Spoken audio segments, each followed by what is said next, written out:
Kuya, pwede magtanong? Okay. Kuya, ano ba mas gusto nyo? Asawa o jowa? For now po, wala pa naman. Focus po kasi ako sa mga.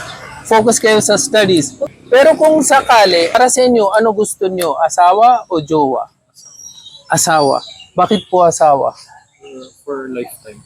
Lifetime. Matibay. Yung relation. Yung jowa, hindi siya matibay. For yung term po kasi na jowa ngayon is parang panandalian na lang po kasi. So hindi siya stable, no? So asawa para sa inyo. Sige kuya, dahil gusto niyo asawa, kunin niyo yung sa asawa. Thank you po.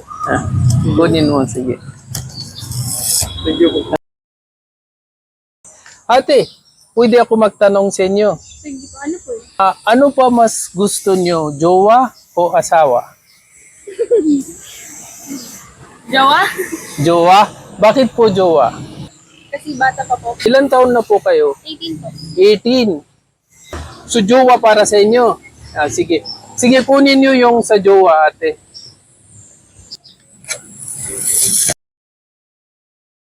Tanong ko lang sa inyo, ano pa mas gusto niyo, asawa o jowa? Kasi ako po, personally, at married na po ako. So, asawa po. Asawa. So asawa gusto niyo. Bakit po asawa gusto niyo? Ano ba yung maganda sa asawa, hindi sa jowa?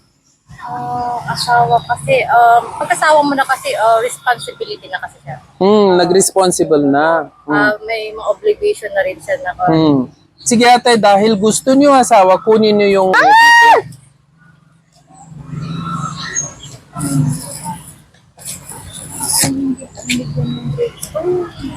Sana. Thank you po. Ilan taon na po kayo? 19. Okay, nag-aral kayo, no? Opo. Ano pa mas gusto nyo? Asawa o jowa?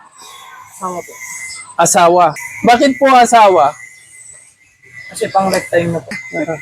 From lifetime. Pero pag jowa, hindi siya lifetime. Hindi ka po sure kung ano masasaktan ka sa kapag iniwan. Okay. Sige kuya, dahil gusto mo asawa, kunin mo.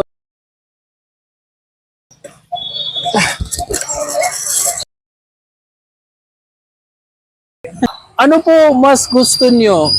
Jowa o asawa? Para sa inyo, Siguro po, jowa muna po. jowa. Bakit po jowa? Kasi kapag sinabi po kasing asawa o pag-asawa po, dapat po stable na po yung may trabaho po, may pera na po, parang ganun po. Ganun po. So mas gusto niyo jowa, ayaw niyo mag-asawa.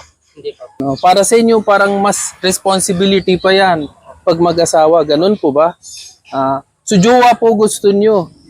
Sige po, kunin niyo dito yung sa jowa.